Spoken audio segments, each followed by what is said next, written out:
الرجيم بسم الله الرحمن الرحيم الحمد لله رب العالمين عاقبة لأهل التقوى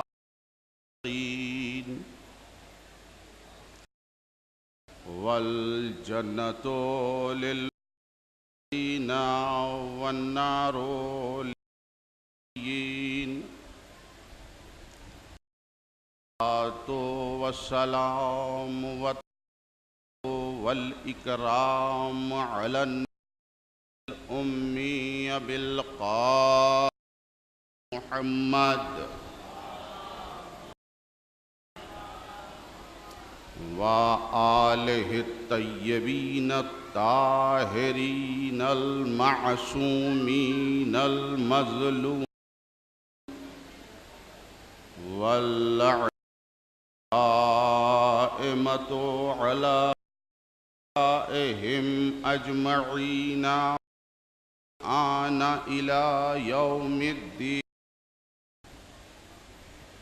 أما فقد قال سبحانه وتعالى في محكم كتابه العظيم وقوله المتين وهو أصدق الصادقين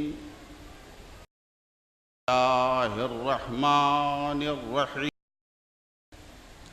يسبح ما في السماوات في الأرض الملك القدوس العزيز هو الذي بعث في الأميين رسولهم يتلو عليهم آياته ويزكيهم ويعلمهم الكتاب والحكمة وكانوا من قبل لفي ضلال مبين.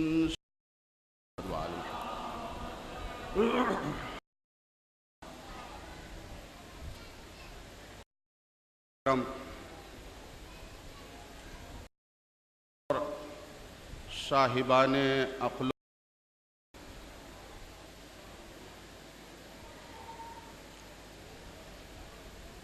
اس کا جو عنوان ہے فقہ جعفری اور حضرت امام جعفر صادق علیہ السلام.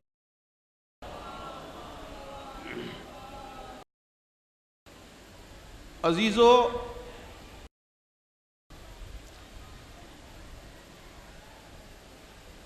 پوری دنیا اس میں چاہے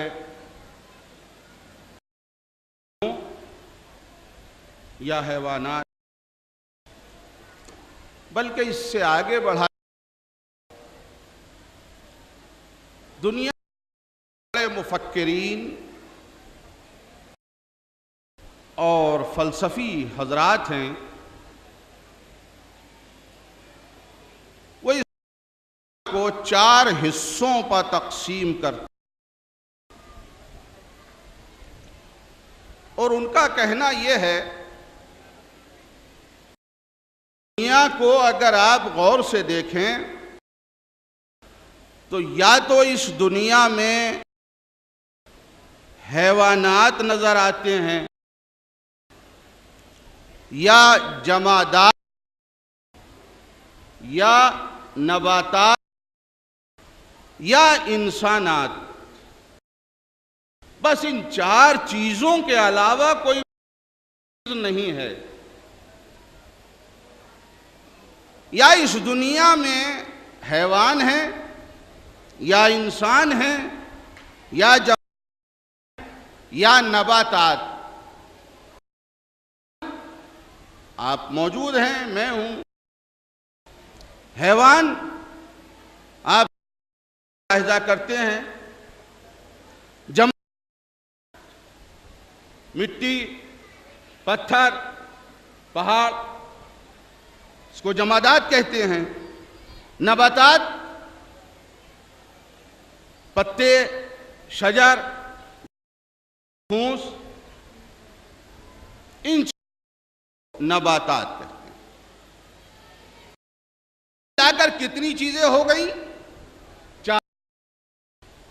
یا انسان ہیں اس دنیا میں، یا حیوان ہیں، یا جمادات ہیں، یا انسانات ہیں.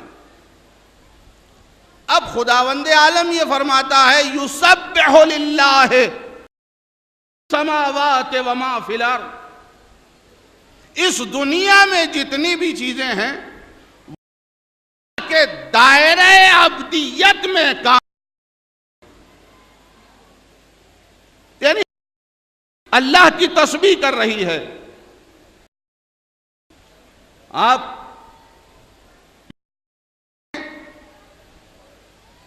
اگر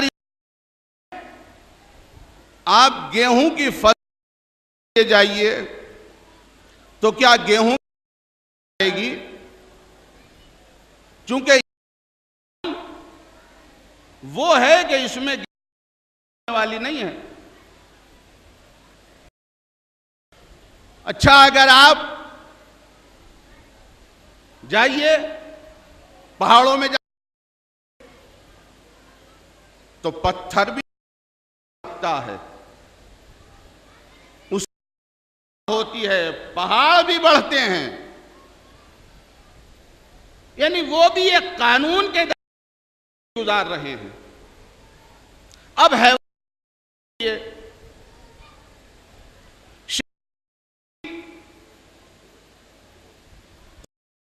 اس واقعے کو بیان کرتا ہے کہ مکھی اگر قانون کے دائرے میں رہ کر تو خیر ہے، قانون کے دائرے کا النگھن کرتی ہے، اس سے باہر نکلتی ہے، سر پٹخ پٹخ کے مر جاتی ہے، قبول نہیں کرتا. اب آتی ہے چوتھی چیز جس کو ہم انسان، تو اب میں خدا سے معلوم کرتا ہوں تو نے جمادات کو اپنے قانون میں رکھا، نباتات کو تو نے اپنے دائرے میں رکھا، حیوانات کو تو نے اپنے قانون میں رکھا. کیا اس انسان کے لیے بھی کوئی ہے کہ گزار سکے؟ اور امام جعفر صادق علیہ السلام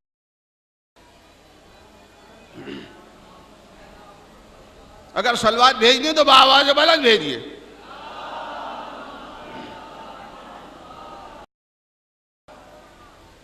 دیکھیے بات یہ ہے کہ جو بھی ہم کہہ رہے ہیں وہ آپ غور سے سنیے. اب جہاں تک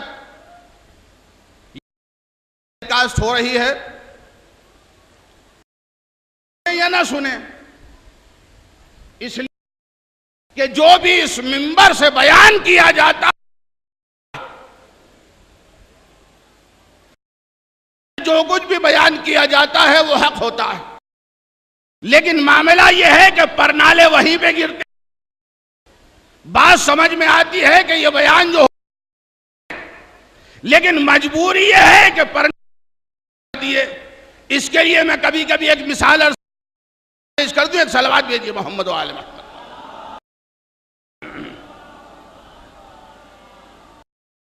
یہ ہے کہ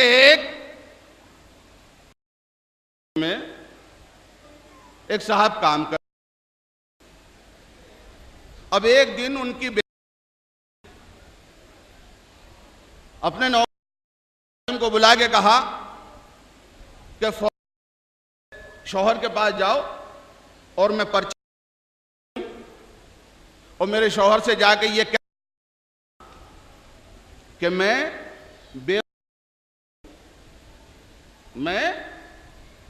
بیوہ ہو گئی ہوں، اور یہ میں لکھ کے بھی دے رہی ہوں، یہ بھی دے دینا.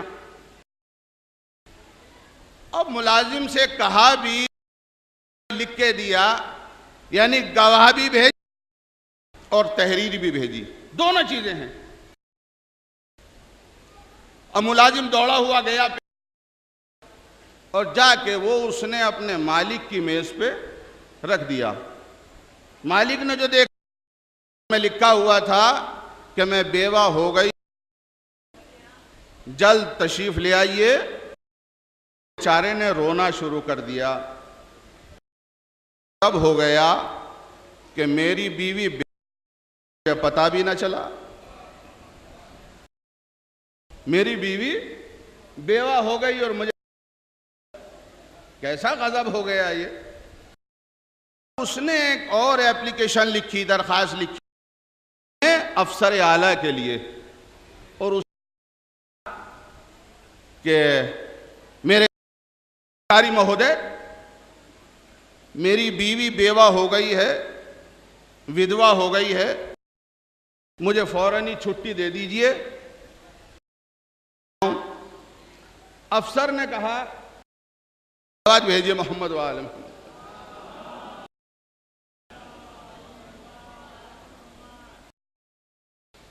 تو بیوی کہنے لگی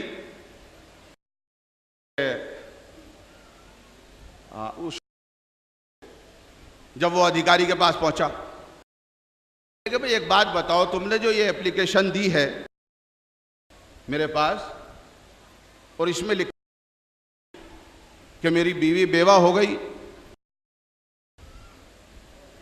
تو تم یہ بتاؤ کہ عقل ہے یا نہیں؟ وہ کہتا ہے ہاں عقل تو ہے۔ کہ جب عقل کیا کہتی ہے؟ کہ عقل تو یہ ہے کہ جب میری بیوی نے لکھا ہے، اس لیے کہ جب میں زندہ ہوں بیوہ نہیں ہو سکتی، کہتی ہے۔ تو اس نے کہا عقل تو یہ ہے کہ جب میں زندہ ہوں تو میری بیوی بیوہ نہیں، مگر مجبوری یہ ہے کہ گواہ میرا گھر کا نوکر، لکھنے والی میرے گھر کی عورت، تو جہاں بھی جھوٹا گواہ ہو اور جھوٹی ہو، صلوات پر محمد۔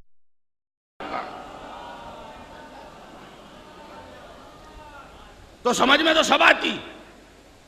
تو عزیزو، انسان اب یہ کیا کرے بیچارہ؟ تو چاہیے قانون کے بندھن میں بندھے۔ انسان نے یہ سوچا کہ مجھے اپنے زندگی گزارنے کے لیے ضرورت ہے، لہذا اس نے قانون بنایا۔ تو کبھی قانون اس نے بنایا ایک شہری سطح پر زندگی گزارنے کے لیے، کبھی وہ قانون بنایا کی سطح پر، لیکن عزیزو یہ قانون گیا یہ انسان نے بنایا۔ انسان نے جو قانون بنایا، یہ دنیا تاریخ آپ کے سامنے ہے کہ انسان جاتا ہے وہ قانون جلد ہی ختم ہو جاتا ہو جاتا ہے اور دہشت گردی کا، اس لیے یہ قانون، بلکہ قانون وہ ہو کہ جو اللہ کی طرف سے، اس لیے کہ جس نے انسان کو بنایا ہے اسی کی طرف سے آنا چاہیے۔ بس زندگی گزارنے کے لیے جو قانون اللہ کی طرف سے آتا ہے اس کو فقہ کہا جاتا ہے۔ جو قانون زندگی گزارنے کے لیے اللہ کی طرف سے آتا ہے اس کو کیا کہا جاتا ہے؟ فقہ۔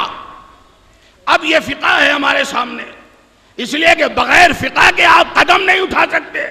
کس طریقے سے ہم بولیں یہ فقہ بتائے گا، کیسے چلیں یہ فقہ بتائے گا، نماز کیسے پڑھیں یہ فقہ بتائے گا، روزہ کیسے رکھیں یہ فقہ بتائے گا، پڑوسی کا حق کیا ہے یہ فقہ بتائے گا، بھائی کا حق کیا ہے یہ فقہ بتائے گا، باپ کا حق کیا ہے یہ فقہ بتائے گا، اولاد کے حقوق کیا ہیں یہ فقہ بتائے گا، شوہر کے حق کیا ہیں یہ فقہ بتائے گا، زوجہ کا حق کیا ہے یہ فقہ بتائے گا، اللہ کا حق کیا ہے یہ فقہ بتائے گا، نبی کا کیا ہے یہ فقہ بتائے گا۔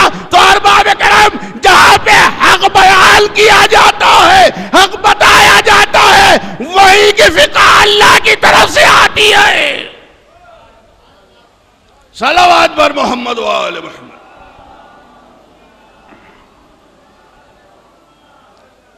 تو فقہ جعفری کیا ہے ارباب اعظم؟ فقہ جعفری یعنی انسان کو اپنی صحیح طریقے سے زندگی گزارنے کا ایک طریقہ، یہ ہے فقہ جعفریہ۔ اب جو طریقہ ہم دیکھتے ہیں تو طریقہ جو اللہ کی طرف سے آئے، فقہ جعفریہ اللہ کی طرف سے جو طریقہ آئے گا تو وہ ہونا چاہیے سلسلہ معصوم سے، اس لیے کہ جو فقہ معصوم کے ذریعے سے ہم تک پہنچتی ہے اس کی ضمانت ہوتی ہے کہ صحیح ہے، اور جہاں درمیان میں عصمت کو نکال دیا جائے پھر اس فقہ کا کوئی بھروسہ نہیں ہوتا۔ اور اگر یقین نہ آئے تو آپ دیکھیں کہ جہاں درمیان سے عصمت کو نکال دیا گیا وہاں پہ آج تک اختلاف موجود ہے، یہ پتہ نہ چلا کہ ہاتھ یوں کیے جائیں یا یوں کیے جائیں یا یہاں رکھے جائیں، اس لیے کہ اختلاف ہے۔ اور جہاں عصمت کا سلسلہ ہو، جو پہلے نے کہا وہی دوسرے نے کہا، جو دوسرے نے کہا وہی تیسرے نے کہا، جو تیسرے نے کہا وہی چوتھے نے کہا، جو چوتھے نے کہا وہی پانچویں نے کہا۔ اسی لیے نبی نے فرمایا ہم ایک نہیں، ہم تو سارے محمد ہیں۔ صلوات بر محمد و آل محمد۔ عزیزو، عصمت اگر ہے، معصوم اگر ہے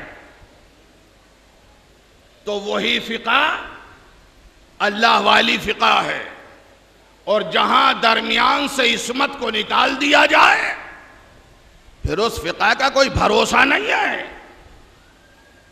تو اب معصوم کو ہم کیسے دیکھیں؟ کہاں معصوم ہے، کہاں پہ غیر معصوم ہے، کہاں عصمت ہے، کہاں عصمت نہیں ہے؟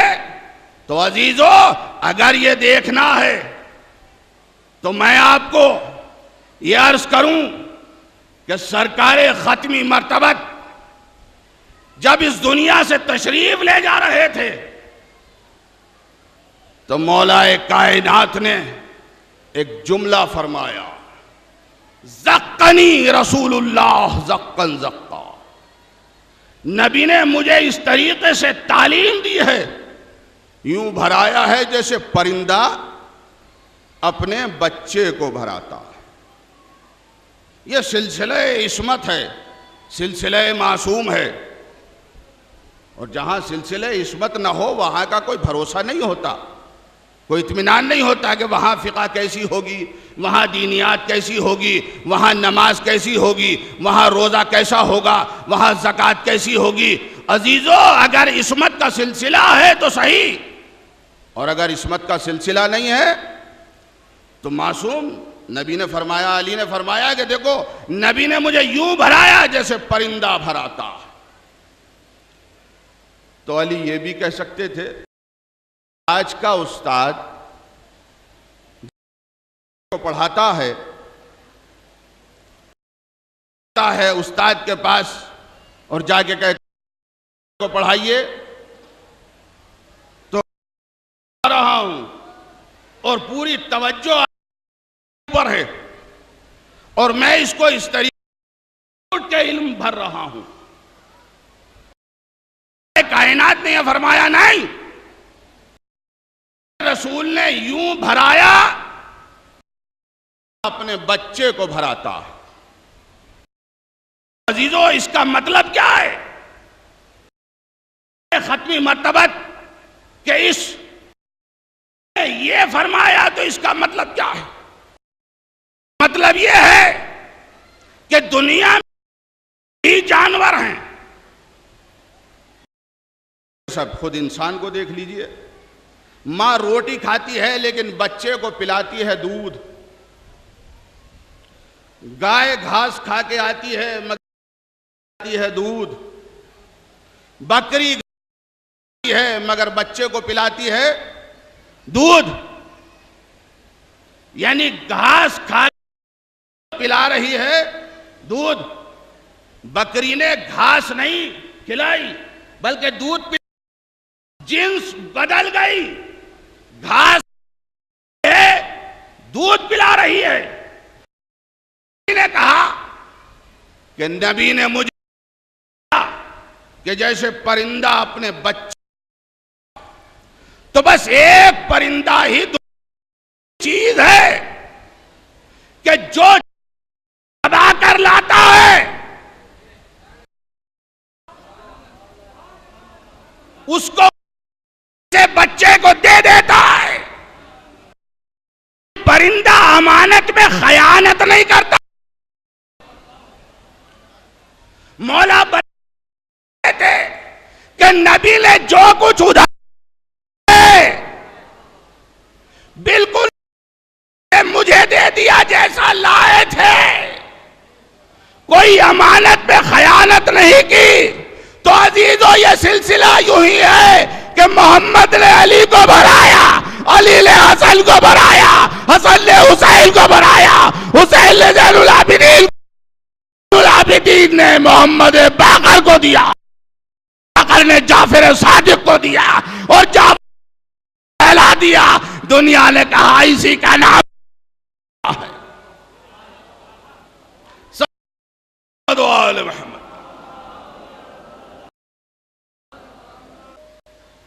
اتنی مہلت نہیں ملی, اتنا وقت نہیں ملا کہ وہ تمام احادیث جو پیغمبر سے سنی تھیں اور پیغمبر نے دی تھیں وہ ہمارے حوالے کر دیتے. نہیں کر سکے, لیکن بھرا دیا علی نے اسی طریقے سے جیسے رسول نے بھرایا تھا حسن کو. اب جب زمانہ چھٹے امام کا آیا تو اب چھٹے امام کو مہلت ملی. اور ایک بات اور عرض کر دوں عزیزو, یہ 22 رجب کی جو نذر ہوتی ہے, جو آج مختلف وسیلوں سے مختلف طریقوں سے اس کے بارے میں بھی جگہ جگہ مختلف باتیں سننے میں آ رہی ہیں, تو اگر اس کا حقیقت آپ دیکھیں تو یہ مسئلہ بھی چھٹے امام سے جڑا ہوا ہے. مگر کیسے؟ امام نے ایک چھوٹا سا مکتب کھولا, اس مکتب میں پڑھانا شروع کر دیا, جہاں سے یہ فقہ جعفریہ کی ابتدا ہوئی ہے. امام نے پڑھانا شروع کر دیا, اور اسی مکتب میں چھٹے امام کے ایک شاگرد تھے جن کا نام امام ابو حنیفہ تھا. وہ بھی چھٹے امام کے شاگردوں میں, امام کے اسی مکتب میں پڑھتے تھے. تو مکتب کی جب بنیاد پڑی, اس کی جب بنیاد رکھی گئی, امام جعفر صادق علیہ السلام نے جب اس مکتب کی بنیاد رکھی تو جتنے بھی شاگرد تھے وہ اس مکتب کی بنیاد رکھنے کی خوشی میں کچھ نہ کچھ مٹھائی لے کر آئے. بھئی آج بھی ہوتا نہیں, جب سنگ بنیاد رکھا جاتا ہے تو مٹھائی تقسیم ہوتی ہے, لڈو بٹتے ہیں, جی رسگلے بٹتے ہیں, بالوشاہی بٹتی ہے, جس کی جتنی حیثیت ہوتی ہے بانٹتا ہے. تو جب مکتب کی بنیاد رکھی گئی تو وہاں کے لیے بھی ایسا ہوا. خود امام اعظم اپنے گھر سے پوریاں پکوا کے لائے, اور پوریاں پکوا کے لا کے امام جعفر صادق علیہ السلام یعنی اپنے استاد کی خدمت میں نذر کر دی. نذر کر دی گئی.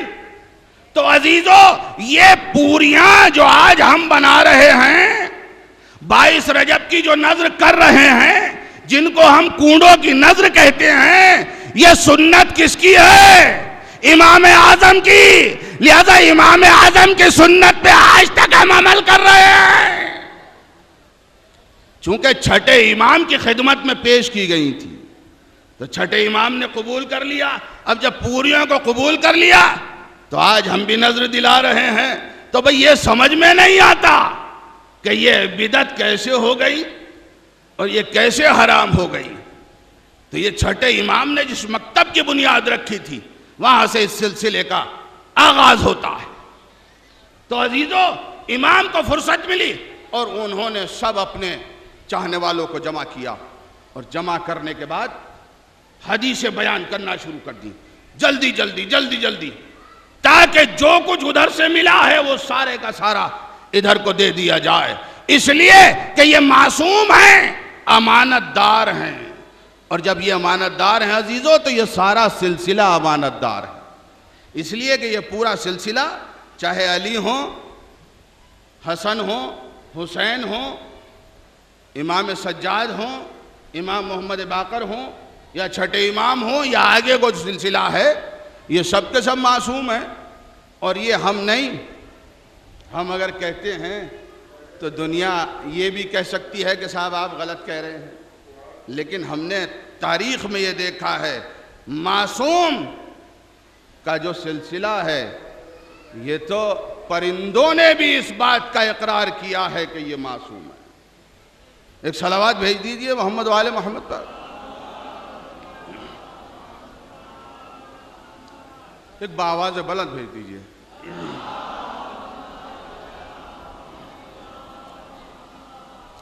جنگ صفین کا میدان ہے، صفین کا میدان، اور صفین کے میدان میں ذوالفقار علی چل رہی ہے. میرے مولا کی ذوالفقار چل رہی ہے. مخالفین اور اسلام کے دشمنوں کو کاٹ رہی ہے. ایک پرندہ آسمان میں اڑا ہوا، دوڑا ہوا جا رہا ہے، اس کے پیچھے ایک باز پڑ گیا. باز جانتے ہیں نا، باز، وہ اس پرندے کے پیچھے پڑ گیا تاکہ اسے جہاں موقع ملے دبوچ لے، اور دبوچنے کے بعد اسے کھا جائے. اب ظاہر ہے کہ وہ پرندہ بھاگا جا رہا ہے، اسے چونکہ اپنی موت نظر آ رہی ہے، اور وہ بہت پریشان، کیا کرے. اس نے چاروں طرف دیکھا صفین کا میدان گرم ہے اور ذوالفقار حیدری چل رہی ہے. بہت غور و فکر کرنے کے بعد اس نے یہ فیصلہ کیا کہ اگر جان بچ سکتی ہے تو یہیں بچ سکتی ہے، باقی اور کہیں جان نہیں بچے گی. کہا کیوں؟ کہا اس لیے جان بچے گی کہ یہ ذوالفقار جو چل رہی ہے یہ معصوم کے ہاتھ میں ہے.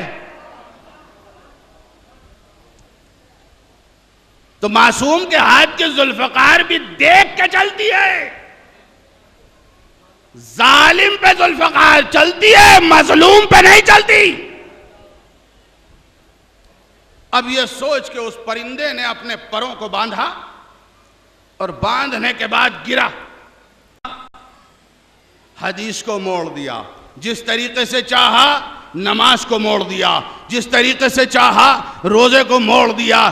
بلکہ عزیزو، فقہ جعفریہ اس کو کہتے ہیں کہ اگر نماز جو لوح محفوظ میں موجود تھی وہی نماز رسول لے کر آئے، رسول نے علی کو دی، علی نے حسن کو دی، حسن نے حسین کو دی. لیکن آج ہم دیکھتے ہیں کہ دنیا کہیں سے کہیں پہنچ گئی. وہ نماز کہاں ہے جو رسول لے کر آئے تھے، جو علی لے کر آئے تھے. اور وہ ایک زمانہ آنے والا ہے جب آخری امام آئیں گے، آخری امام جب تشریف لائیں گے. ایک صلوات بھیج دیجئے محمد وآل محمد پر.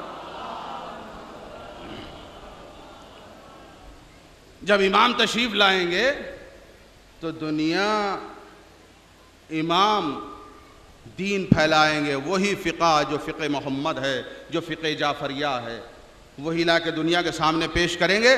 تو دنیا والے یہ کہیں گے وآتی بدین جدید، تم تو کوئی نیا دین لے آئے، یہ تو کوئی نیا دین ہے جس کو تم لے کر آئے ہو. تو یہ اتنا کیوں بدلا گیا؟ بدلا اسی لیے گیا کہ فقہ آج دنیا میں جو دیکھنے میں آتی ہے ایک فقہ وہ ہے جو غیر معصوم کے ذریعے سے آئی ہے، ایک فقہ وہ ہے کہ جو معصوم کے ذریعے سے آئی ہے۔ اگر معصوم کے ذریعے سے فقہ آئی ہوتی اور اس کو مان لیا گیا ہوتا، جو موجود ہے، جس کو امام لے کر آئیں گے، جس کو امام دنیا کے سامنے پیش کریں گے، اگر اس فقہ پہ پوری دنیا نے عمل کر لیا ہوتا تو آج دنیا میں قتل و غارت نہ ہوتا، آج دنیا میں آتنکواد نہ ہوتا، دنیا میں دہشت گردی نہ ہوتی، دنیا میں خون خرابہ نہ ہوتا۔ یہ اسی وجہ سے ہو رہا ہے کہ سلسلہ غیر معصوم کا بھی ہے اور سلسلہ معصوم کا بھی ہے، دونوں سلسلے موجود ہیں۔ معصوم کے سلسلے سے اگر جڑ گئے تو خیر ہے، اور اگر معصوم کے سلسلے کو چھوڑ دیا تو وہیں سے حالات بگڑ جاتے ہیں۔ تو ارباب کرم، فقہ جعفریہ وہ کہ جس کو امام جعفر صادق علیہ السلام نے دنیا کے سامنے روشناس کرایا تھا، فقہ جعفریہ وہ ہے کہ امام جعفر صادق علیہ السلام نے تمام مسائل ہم تک پہنچانے کے لیے ایک مکتب کی بنیاد رکھی۔ چھٹے امام نے رات دن حدیثیں بیان کی تاکہ یہ دنیا والوں کے سامنے حدیث پہنچ جائیں، وہ حدیثیں پہنچ جائیں جس کو نبی لے کر آئے تھے، جس کو علی لے کر آئے تھے، جس کو امام حسین علیہ السلام لے کر آئے تھے۔ لیکن آج فقہ جعفریہ جس کو ہم دیکھتے ہیں، فقہ جعفریہ ہر اعتبار سے کامل و اکمل ہے، اس کے اندر ذرہ برابر اس بات کی ثبوت نہیں ہے کہ فقہ جعفریہ میں کہیں ذرہ برابر بھی کمی ہے، سب چیز موجود ہے۔ آپ جا کے دیکھیں، معلوم کیجئے کہ عورتیں کیسے نماز پڑھیں گی، معلوم کیجئے کہ عورت کس طریقے سے کھڑی ہو، معلوم کیجئے کہ عورت جب نماز پڑھنے کے لیے کھڑی ہو تو وہ کس ڈھنگ سے کھڑی ہو۔ لیکن یہاں کے اوپر پیغمبر نے فرمایا فاطمہ بضعۃ منی، فاطمہ میرا ٹکڑا ہے، میرا ٹکڑا ہے، یعنی معصوم کا ٹکڑا ہے فاطمہ، معصوم یعنی رسالت کا ٹکڑا ہے فاطمہ۔ تو یہ فقہ جعفریہ اتنی کامل و اکمل ہے کہ جہاں مردوں کے بارے میں فقہ نے بیان کیا، وہیں فاطمہ زہرا کی سیرت بیان کر کے بتا دیا کہ دیکھو فقہ جعفریہ میں عورتوں کا خیال بھی رکھا گیا ہے، مردوں کا خیال بھی رکھا گیا ہے۔ صلوات بھیجئے محمد و آل محمد۔ تو عزیزو، فقہ جعفریہ، اس فقہ جعفریہ ہی کو بچانے کے لیے، اس فقہ کو بچانے کے لیے جس کو نبی لے کر آئے تھے، اس فقہ کو بچانے کے لیے جس کو مولا کائنات نے اپنی مختصر سی حیات طیبہ میں روشناس کرانے کی کوشش کی، اور اس فقہ جعفریہ کو جس کو امام حسن علیہ السلام نے روشناس کراتے کراتے زہر کا پیالہ نوش کر لیا، اور اسی فقہ کو روشناس اور بچانے کے لیے 28 رجب سن 60 ہجری کو حسین نے مدینہ چھوڑ دیا۔ آج عزیزو 28 رجب کی شب لگنے والی، بس میں نے اپنی تقریر کو ختم کیا۔ 28 رجب کا سورج جو کل کو طلوع ہوگا، وہ اپنے ساتھ وہ سنانی لے کر آئے گا کہ جس میں فاطمہ زہرا قبر میں کانپ جائے گی، نبی اپنے مزار میں تڑپ جائیں گے، حسن اپنی لحد میں روتے روتے تڑپ جائیں گے۔ عزیزو، یہ جو عزاداری کا سلسلہ ہے، یہ خالی عزاداری کا سلسلہ یوں نہیں ہے کہ آنسو بہا لیے جائیں، بلکہ اس کے پیچھے بھی اسرار موجود ہیں، اس کے پیچھے بھی رموز ہیں، اس کے پیچھے بھی راز ہیں۔ یہ خالی آنسو بہانا مقصد نہیں ہے، بلکہ مقصد یہ ہے کہ وہ فقہ جعفریہ جس کے ہم ماننے والے ہیں، ہم فرش عزا پا اس بچانے والے نے جس نے فقہ جعفریہ کو بچایا ہے، اس بچانے والے کا ذکر اس لیے کرتے ہیں تاکہ دنیا روشناس ہو کہ فقہ جعفریہ کیا ہے۔ اس لیے یہ عزاداری کا سلسلہ رکھا گیا ہے۔ اور میں یہ سمجھتا ہوں کہ 28 رجب مصائب کی شروعات نہیں ہے، بلکہ اہل بیت پہ مصائب کی شروعات تو تب ہو گئی تھی جب رسول اس دنیا سے تشریف لے گئے۔ ادھر رسول اس دنیا سے تشریف لے گئے اور مصائب و آلام کے پہاڑ اہل بیت کے اوپر۔ فاطمہ زہرا نے یہی تو کہا تھا، صبت علیہ مصائب لو انہا صبت علی الایام سرنہ لیالیہ۔ بابا آپ کے بعد مصائب کے میرے اوپر پہاڑ توڑے گئے ہیں۔ بابا یہ مصیبت میرے لیے کم نہیں ہے کہ اگر میں گھر میں روتی ہوں تو مجھ سے کہا جاتا ہے اے ابوالحسن جا کے زہرا سے کہہ دو یا دن میں روئیں یا رات میں روئیں۔ یہ کم مصیبت نہیں ہے زہرا کے لیے کہ ابھی 18 سال کا سن تھا کہ ہاتھ میں عصا آ گیا۔ یہ فاطمہ زہرا کے لیے مصیبت کم نہیں ہے کہ بال سفید ہو گئے۔ اہل بیت کے اوپر مصائب جبھی سے نازل ہونے شروع ہو گئے تھے جب سے رسول کی آنکھ بند ہوئی، اور یہ سلسلہ بڑھتا بڑھتا اس منزل تک پہنچا کہ آج پوری دنیا کسی بھی مذہب کا ماننے والا ہو، اس کی زبان پہ کسی نہ کسی شکل سے حسین کا نام آ ہی جاتا ہے، چاہے وہ قوالی کی شکل میں ہو یا نوحے کی شکل میں، مگر حسین کا نام ضرور لیتا ہے۔ اور جب حسین کا نام لیتا ہے عزیزو تو یہ نیت کچھ بھی ہو لیکن سامنے والے کو پتہ چل جاتا ہے کہ یہ حسین کو چاہنے والا ہے۔ حسین کے چاہنے والے اس دنیا میں، چونکہ فقہ جعفریہ کو بچانے کے لیے حسین نے خالی اپنا سر نہیں دیا بلکہ 18 سال کے کڑیل جوان علی اکبر کی جوانی بھی دی ہے۔ حسین نے فقہ جعفریہ کو بچانے کے لیے اپنے 14 سال کے قاسم کی لاش کے ٹکڑے بھی دیکھے ہیں۔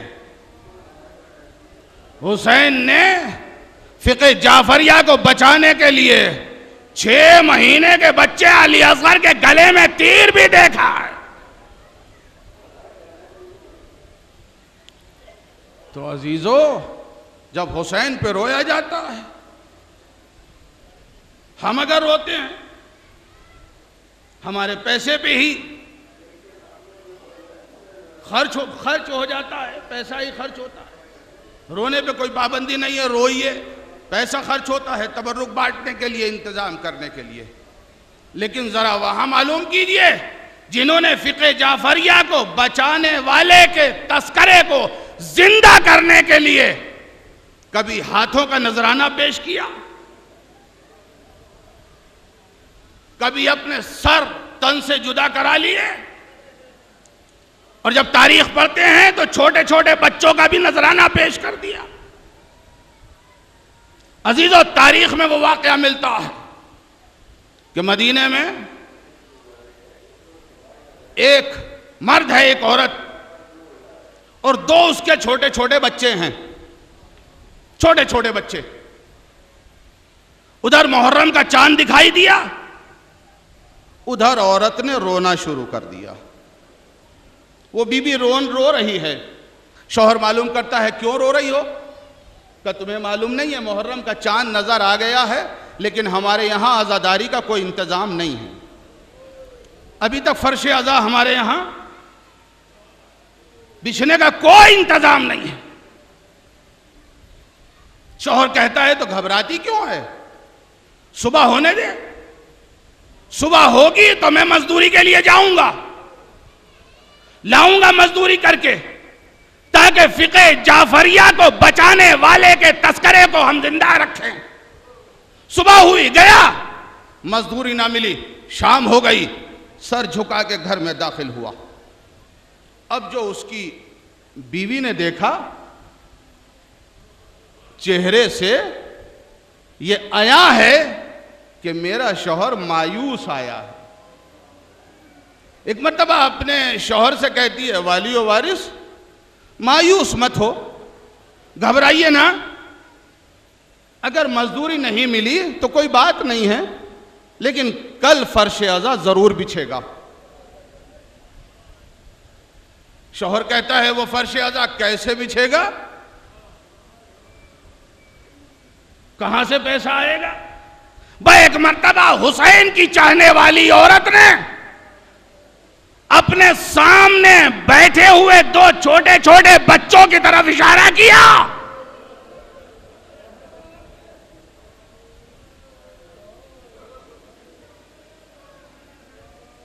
اجرکم اللہ, خدا کسی غم میں نہ رلائے سوائے غم اہل بیت کے.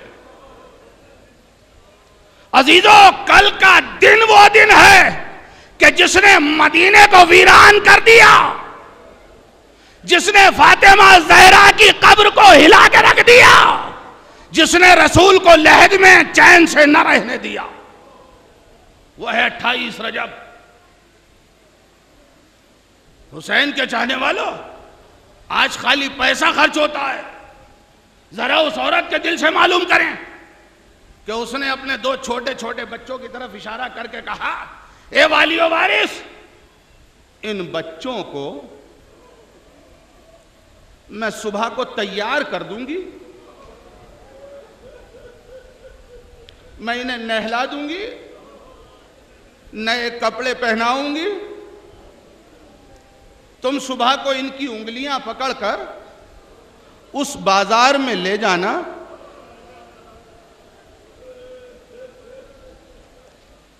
جس بازار میں غلام بیچے جاتے ہیں.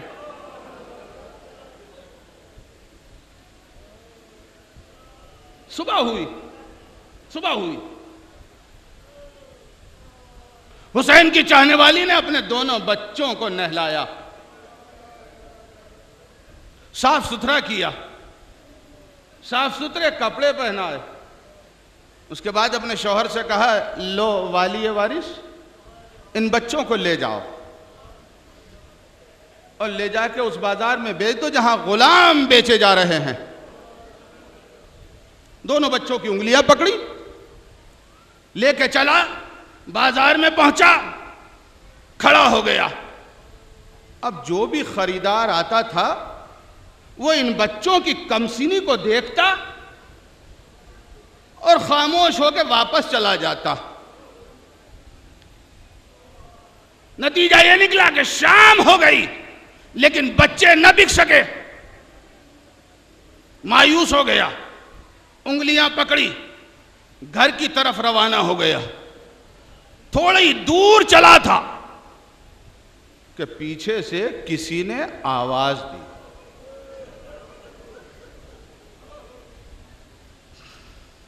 پیچھے سے کسی نے آواز دی,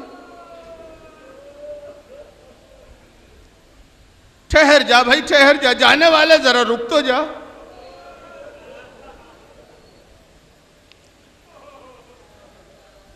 تو یہ بچہ ان بچوں کو یہاں کیوں لے کر آیا تھا؟ بچوں کا باپ کہتا ہے, اے شیخ, تم نے دیکھا نہیں محرم کا چاند نمودار ہو گیا, میرے گھر میں ابھی فرش عزا نہیں بچھی ہے, میرے یہاں فاطمہ کا لال ابھی مہمان نہیں ہوا ہے, میں اپنے گھر میں فاطمہ کے لال کو مہمان کرنا چاہتا ہوں, میرے پاس مال دنیا نہیں ہے, میں ان بچوں کو بیچنے لایا تھا تاکہ بچے بک جائیں, فاطمہ کا لال.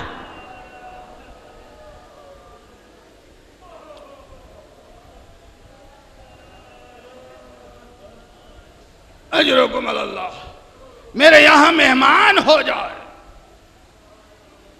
کہا اچھا, یہ بتاؤ پھر ان بچوں کی قیمت کیا ہے؟ کیا لوگے؟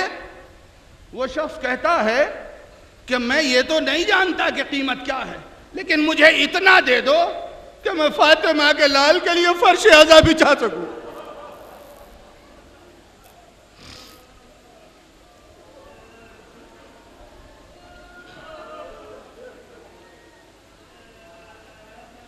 اجرکم اللہ۔ عزیزو، خطبہ، علماء، مراجع اکرام اس بات کو کہتے ہیں کہ جہاں حسین کا ذکر ہوتا ہے وہاں حسین کی ماں فاطمہ آتی ہے۔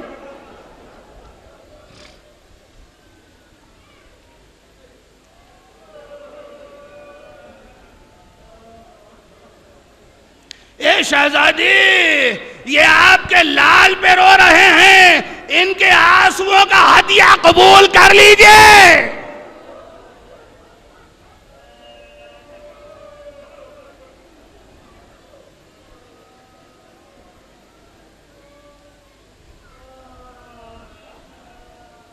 دنیا کے گوشہ کنار سے آنے والے زائرین باب الحوائج کے یہاں تشریف لائے ہیں۔ اے مولا عباس، ان کے دلوں میں جو بھی نیک خواہشات ہوں ان کو پورا فرمائیے گا مولا۔ یہ بڑی دور سے امیدیں لے کر آئے ہیں، کہیں ایسا نہ ہو کہ اس در سے مایوس پلٹ جائیں۔ کوئی مایوس پلٹتا نہیں۔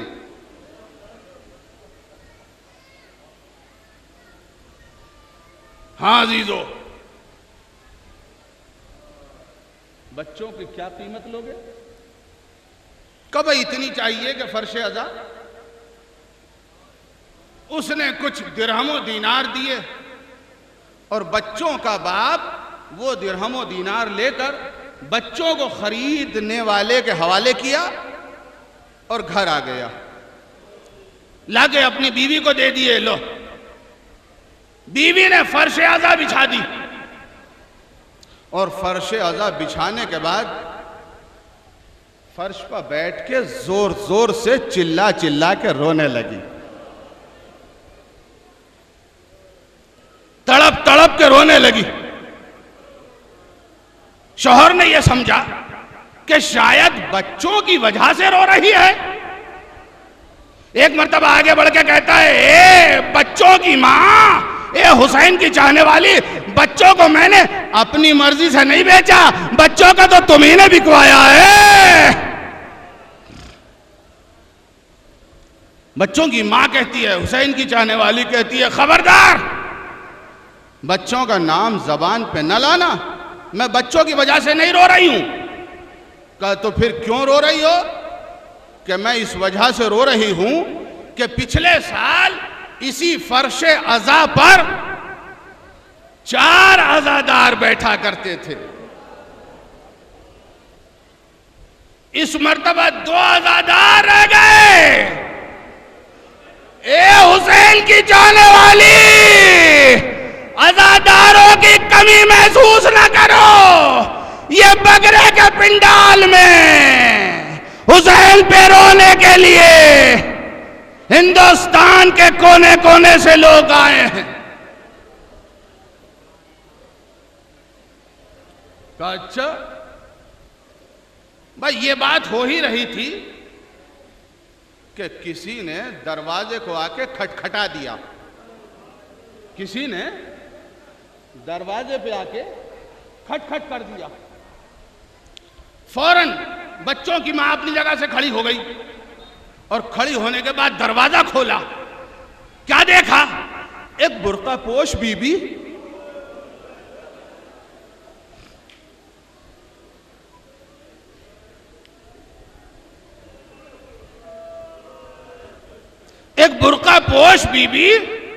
ننھے ننھے دونوں بچوں کی انگلیاں پکڑے ہوئے دروازے پہ کھڑی ہے۔ لے بی بی، اپنے بچوں کو لے جا۔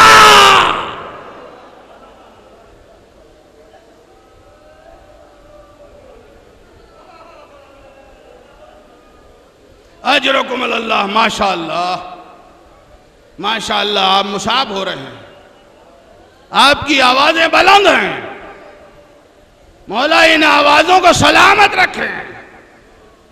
صدیقہ کبریٰ ہمیشہ آپ کے اوپر اپنی چادر کا سایہ رکھیں۔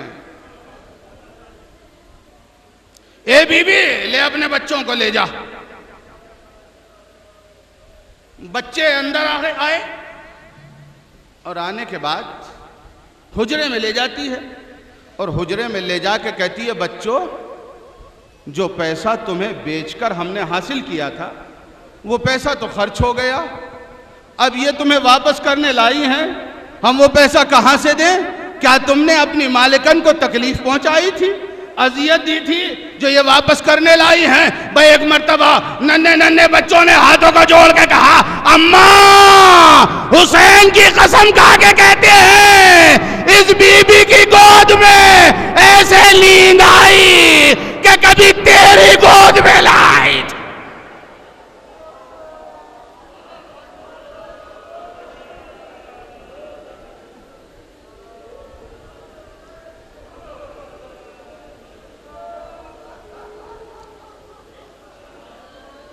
اے اماں تیری گود میں کبھی ایسے نیند نہیں آئی سکون کی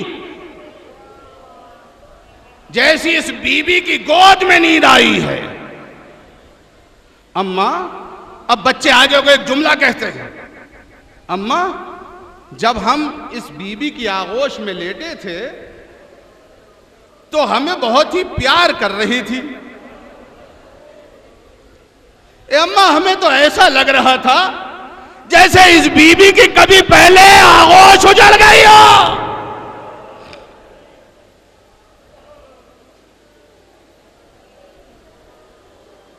جزاکم ربکم۔ کہا اچھا، کہتی ہے بچوں واقعہ کیا ہے؟ بچوں واقعہ کیا ہے؟ بچے کہتے ہیں اماں جب ہمارے بابا نے ہمیں بیچ دیا تو وہ شخص جس نے خریدا تھا وہ ہمیں لے کے ایک باغ میں پہنچا، اس باغ میں ایک تخت تھا، ایک محل ہے، اس کے اندر تخت ہے، اور اس تخت پہ یہ بی بی بیٹھی تھی جو باہر کھڑی ہے، یہ بی بی جو باہر کھڑی ہیں یہ بی بی بیٹھی تھی، اور اس خریدنے والے نے جا کے یہ کہا تھا اماں ان بچوں کا خیال رکھنا،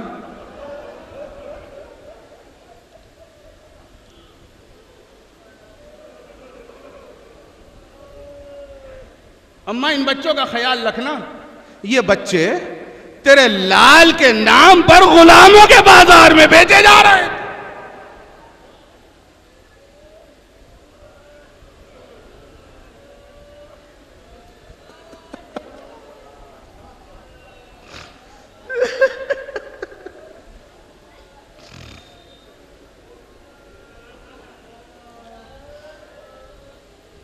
اماں وہ خریدار ہمیں اس بی بی کے حوالے کر کے چلا گیا، اور جب صبح ہوئی تو پھر وہی خریدار دوڑا ہوا آیا اور آ کے کہتا ہے اماں جلدی سے ان بچوں کو ان کے گھر پہنچا دو، اس لیے کہ ان کی ماں حائض داروں کی کمی کہہ کے رو رہی ہے۔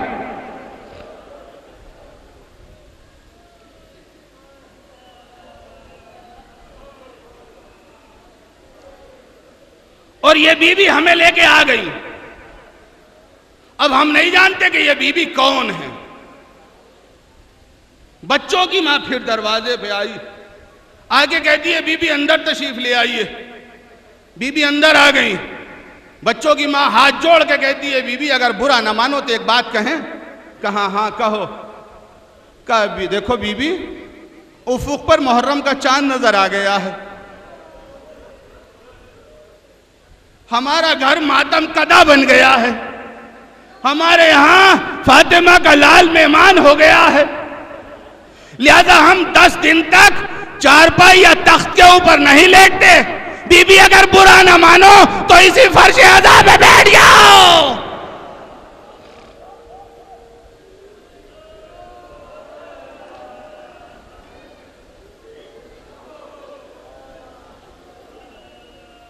بی بی اگر برا نہ مانو تو اسی فرش عذاب پہ بیٹھ جاؤ۔ بھائی اتنا سننا تھا. ایک مرتبہ برقع پوش بی بی نے ایک چیخ ماری، فرش عذاب پہ گر گئی.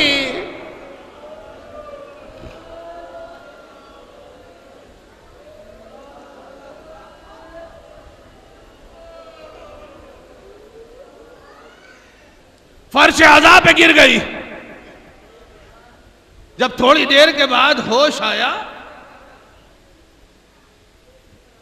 تو بچوں کی ماں کہتی ہے، اے بی بی آپ نے کیوں چیخ ماری؟ آپ اتنا کیوں روئیں کہ بے ہوش ہو گئیں؟ اے بی بی آپ کا نام کیا ہے؟ آپ کا حسب و نسب کیا ہے؟ کہا حسب و نسب پوچھ کے کیا کرے گی؟ کہ بس دعائیں دوں گی. کہ کیا دعا دے گی؟ کہ دعا دوں گی کہ اگر خدا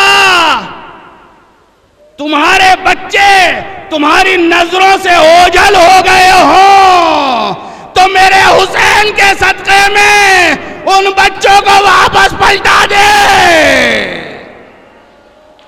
بھائی اتنا کہنا تھا، برقع پوش بی بی نے سر پیٹ لیا.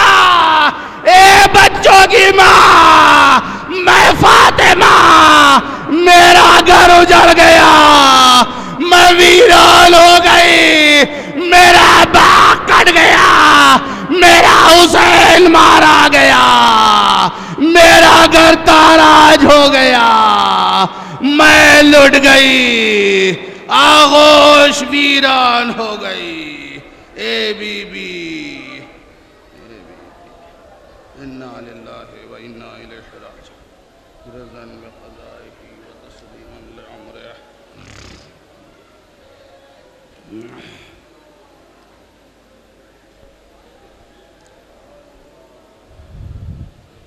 بسم اللہ الرحمن الرحیم. اللہم انی اسألک بحق محمد وانت المحمود وبحق علی وانت الاعلی وبحق فاطمہ وانت فاطر السماوات والارض وبحق الحسن وانت المحسن وبحق الحسین وانت قدیم الاحسان وبحق الائمة التسعة الطاہرین من ذریة الحسین علیہم السلام واستجب دعائی یا اللہ یا اللہ یا اللہ یا اللہ یا اللہ یا اللہ یا اللہ یا اللہ یا اللہ یا اللہ. پروردگارہ تجھے واسطہ محمد و آل محمد کا ہماری اس عبادت کو قبول فرما. میرے معبود تجھے واسطہ محمد و آل محمد کا جو مومن و مومنات بیمار ہیں ان کو شفاء کاملہ عطا فرما، جو مقروض ہیں انہیں قرض سے نجات عطا فرما، جو پریشان حال ہیں ان کی پریشانی کو دور فرما، جو ہمارے درمیان سے چلے گئے ہیں ان کی مغفرت فرما، ہمارے گناہوں کو درگزر فرما، پرچم اسلام کو سربلند فرما، پرچم کفر و نفاق کو نیست و نابود فرما، تمام مسلمانان دنیا کے صفوف میں اتحاد برقرار فرما. اے میرے معبود تجھے واسطہ محمد و آل محمد کا جو مومن و مومنات حج و زیارات کے متمنی اور مشتاق ہیں انہیں مشرف فرما. اے میرے معبود تجھے واسطہ محمد و آل محمد کا یہ تمام زائرین جو بارگاہ ابوالفضل العباس میں تشریف لائے ہیں ان کی نیک حاجات کو پوری فرما. اے میرے معبود تجھے واسطہ محمد و آل محمد کا امام زمانہ کے ظہور میں تعجیل عطا فرما، ہمیں ان کے اعوان و انصار میں قرار دے بحق محمد و آلہ الطیبین الطاہرین المعصومین.